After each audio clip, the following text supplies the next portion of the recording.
असम में लाभ जिहाद का खिलाफ काम कर रहा हूँ। असम में हम मद्रसा एजुकेशन को बंद करने के लिए काम कर रहा हूँ। मैं जब मुख्यमंत्री बना, आप लोगों को विश्वास लेते हुए हमें 600 मद्रसा को एक ही दिन में हमने बंद किया।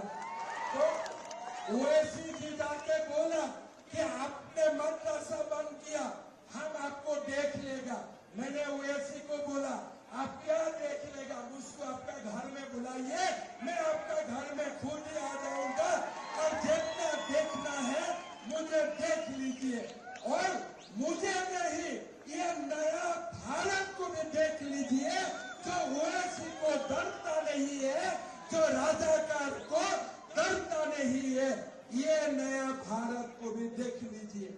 और मैंने ओवैसी जी को आज बोलना चाहता हूँ, 600 में 2 साल में बंद किया और 300 मद्रसा 1 साल में मैं बंद करने वाला हूँ, ये मैं आपको बता के जाना चाहता हूँ।